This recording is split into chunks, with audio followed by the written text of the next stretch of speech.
तो दोस्तों, good morning. Welcome आपका इस सेशन में। आज का एपिसोड है मन मस्तिष्क आत्मा को कंटिन्यू करते हुए आज हम विचार करेंगे।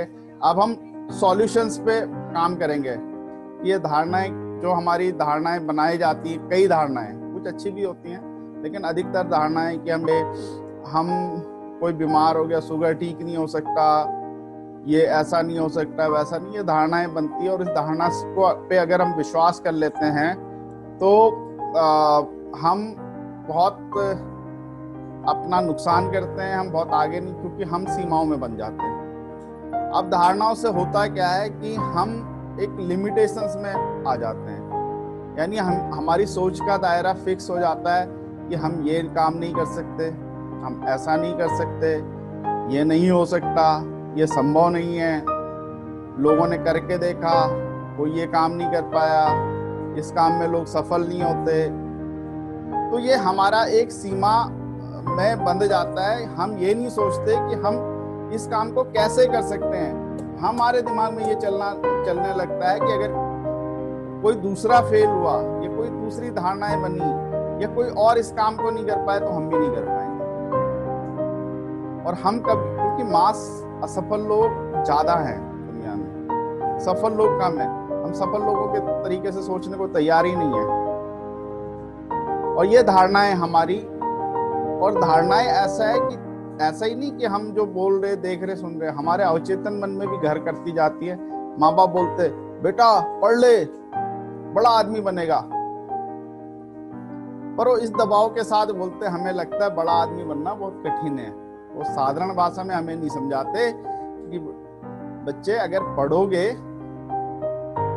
तो इस तरह के तुम्हें बेनिफिट मिलेंगे, इसके ये बेनिफिट होते हैं, इससे तुम अपनी सोच को खोल सकते हो, अपनी सोच को व्यवहारिक बना सकते हो, अपना कोई बड़े काम के लिए लक्ष्य तय कर सकते हो। बल्कि उसका विपरीत होता, अरे इतना दबाव देते हैं कि पढ़ ले, नहीं तो पीछे रह जाएगा जिंदगी में। लेकिन क्या हमने कभी अपने माँ बाप से पूछा कि क्यों पढ़ना चाहिए? क्या हमने कभी अपने आप से पूछा कि क्यों पढ़ना चाहिए? क्या हम कभी अपने बच्चों को बताते कि क्यों पढ़ना चाहिए? पढ़ाई हम करते हैं जिंदगी में तरक्की करने के लिए, लेकिन हमारी शिक्षा व्यवस्था कुछ ऐसी है, शिक्षा ऐसी है कि वो हमें और सीमाओं में बांधने का प्रयास करती है। जैसे जैसे आदमी एजुकेट होता जाता है, उसका फोकस होता जाता है कि वो नौकरी करेगा, और उसको यही धारणा बना दी गई है कि भैया पढ़ो लिखो नौकरी करो। और जब वो नौकरी पे फोकस करता है, सरकारी टेस्ट देता है, सबसे पहले माँ बाप चाहते हैं मेरा लड़का सरकारी नौकरी करे। क्यों है ऐसी धारणा? क्या सरकारी नौकरी वाले सर्वश्रेष्ठ होते हैं? क्या वही सुरक्षित होते हैं? उसके अलावा इस दुनिया में और कोई प्रोफेशन नहीं? हाँ, उसका स्वभाव उससे मैच करता है, बिल्कुल बिल्कुल उसको जाना चाहिए।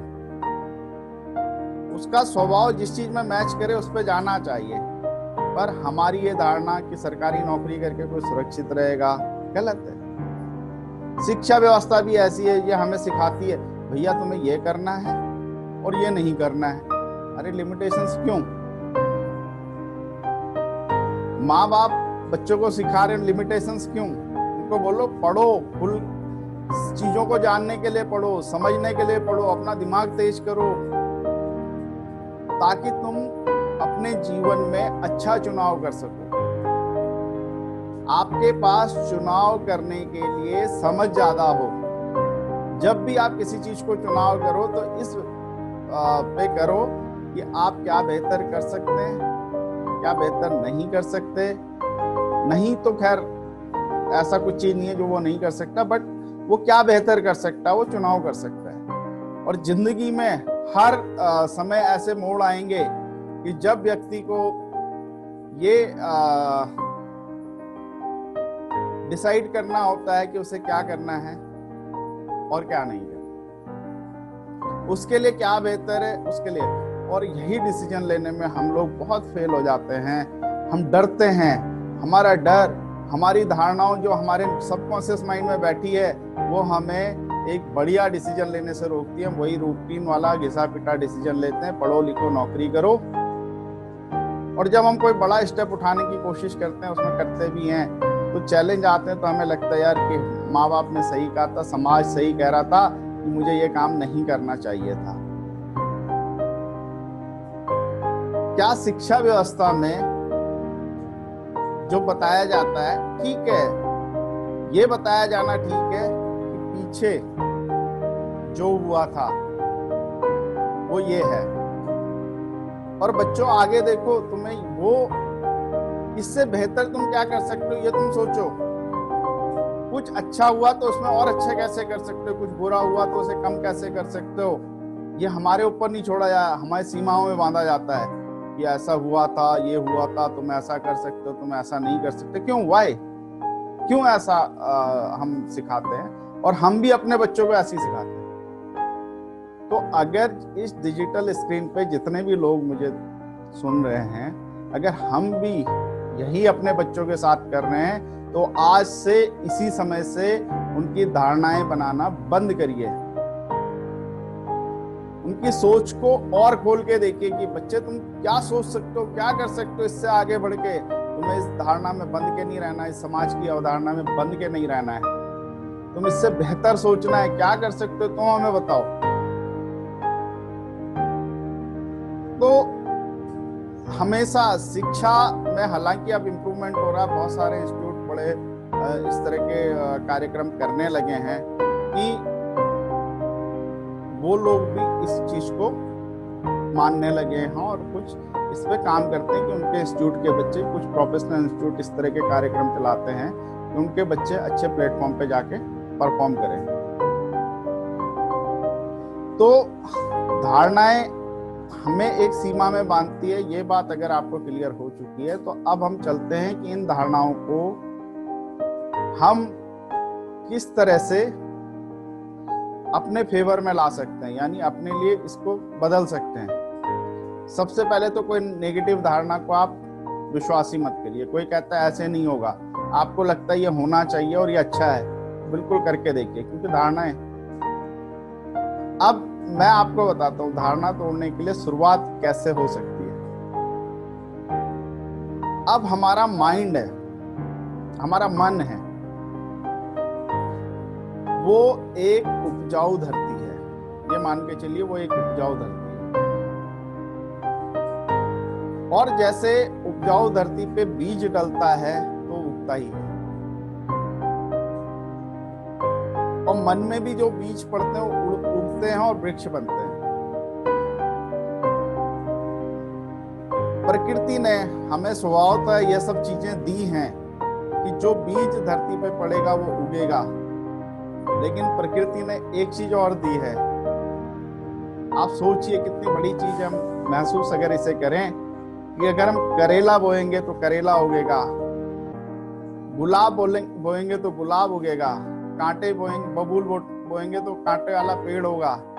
ऐसा नहीं होगा कि हम आम बोएंगे तो उसमें लीची निकल आएगी। प्रकृति ने तय कर दिया ना कि भैया जो बोओगे वही उगेगा,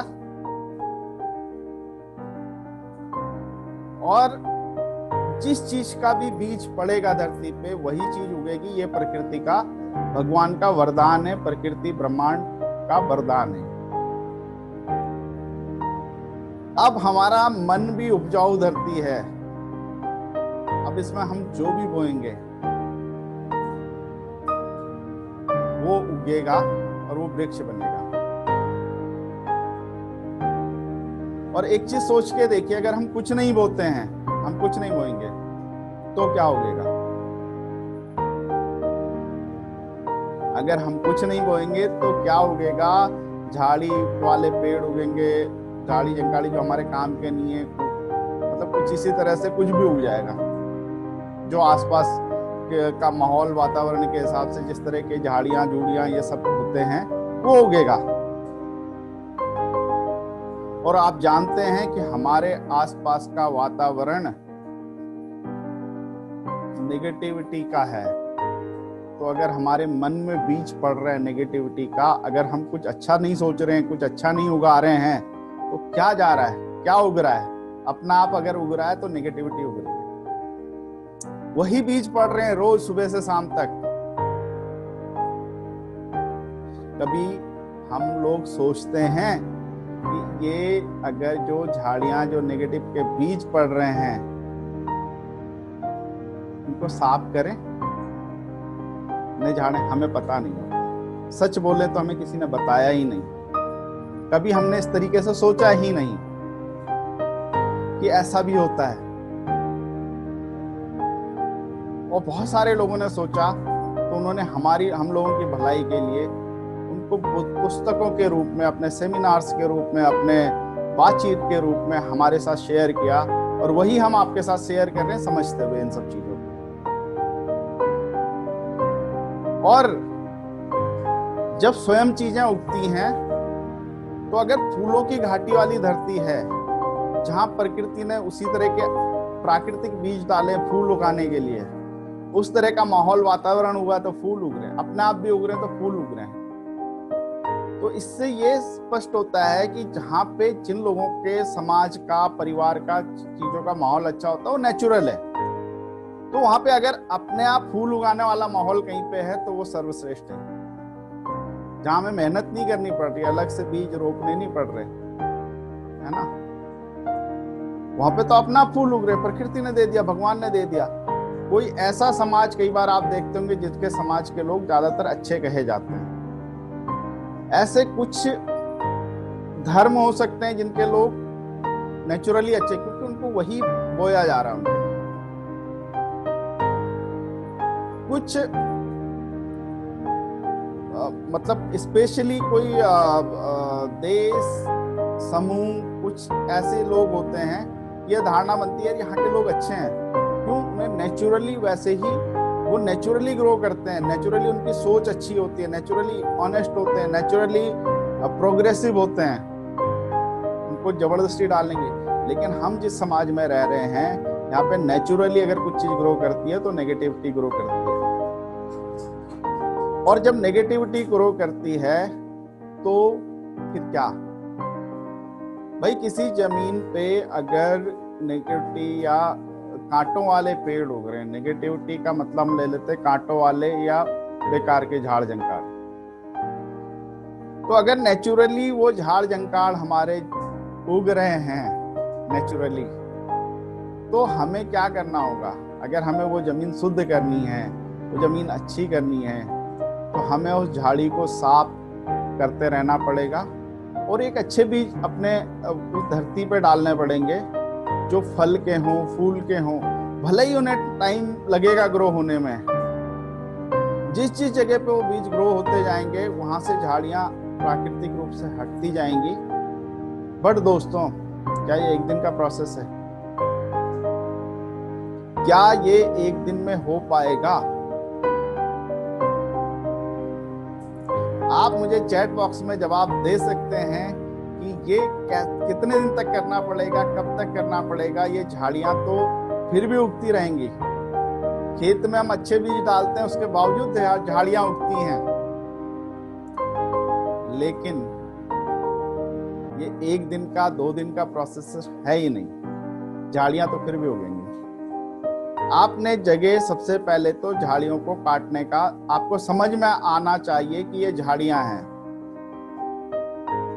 सबसे पहले तो आपको ये समझ आए कि ये नेगेटिविटी बेकार है, ये हमारे लिए नुकसानदायक है, जो हम बो रहे हैं अपने मन में, जो अपने मन में चीजें बो रहे हैं वो झाड़ियां हैं, और उसे हमें साफ करते रहना है, साफ करके अच्छी चीज का बीज बोना है। तो हम क्या करेंगे, जो नेगेटिविटी है, सबसे पहले तो हम ये समझते हैं कि हम जो अधिकतर चीजें ऐसे सुनते हैं जो हमारे मन पे अच्छा प्रभाव नहीं डालती, ऐसी चीजें देखते हैं, ऐसी चीजें पढ़ते हैं, ऐसे माहौल में बहुत सारे लोग, हम इसको चूज नहीं कर सकते, हमारे समाज के लोगों को हम चूज नहीं कर सकते। वो तो बोलेंगे, वो तो आपको नेगेटिविटी फेंकेंगे, हाँ मैं बीमार हूँ, तुम बीमार हो, तुम ऐसे है, वो उसका ऐसा हो गया, बस गिर गई, मोदी ने ये कर दिया, योगी ने ये कर दिया, मुलायम सिंह यादव ने ये कर दिया, मायावती ने ये कर दिया, ये सब बोलेंगे लोग। समाज में 4 लोग बैठते हैं तो नेगेटिविटी की ही तो बात करते हैं, अरे यार उसका एक्सीडेंट हो गया, उसने आत्महत्या कर ली, उसने ये कर लिया। हम पॉजिटिव खबर कितनी देते हैं कि यार वो फलाना अच्छी जगह चला गया, तो उसको कुछ अच्छा हो गया, है ना। तो आज का समय थोड़ा समाप्त हो रहा है, लेकिन मैं ये आज आप लोगों को एक्सरसाइज देता हूं कि आज आप जब भी बात करें किसी से, व्हाट्सएप में कोई चीज देखें, टीवी में कोई चीज देखें, आसपास कोई चीजें देखें, तो समझने का प्रयास करें कि इन बातचीत में हमारे मन पे क्या प्रभाव पड़ रहा है। और मैं कल उसकी सीधी सी डेफिनेशन बताऊंगा, क्या नेगेटिविटी है क्या नहीं, है ना। हमें अगर अच्छा लगता है तो वो पॉजिटिविटी है, हमारे मन आत्मा में संतुष्टि होती है कोई बात सुन के, तो वो पॉजिटिविटी है। और कई बार हमें सुन के संतुष्टि अच्छा नहीं लग रहा है तो वो नेगेटिविटी है। तो दोस्तों, हमें आज ये आइडेंटिफाई करना है कि हमारे आसपास के माहौल में ऐसी क्या क्या चीजें होती हैं जो हमारी धारणाएं बिल्ड करती हैं कि ये नहीं, हमें लिमिटेशंस में बांधती है, हम ये नहीं कर सकते, वो नहीं कर सकते, लेडीजें यहाँ नहीं जा सकती, लेडीजें ये जो तोड़ रही है, धारणाएं टूट रही है, धीरे धीरे सोच टूट रही है ना। पहले बोला जाता था नौकरी नहीं करनी चाहिए, अब हर तरह के जॉब महिलाएं कर रही हैं, और भी कई सारी धारणाएं हैं। तो दोस्तों, आज आपने आइडेंटिफाई करना है कि आपके आसपास जो धारणाएं हैं, नेगेटिव चीजें हैं जो आपके मन पे नेगेटिव प्रभाव डाल रही है, उस पर ध्यान देना है, थोड़ा उस पर विचार करना है, और कल बताना है कि ये धारणाएं, ये नेगेटिविटी हमारे मन पे किस किस तरह महसूस करके आप लोगों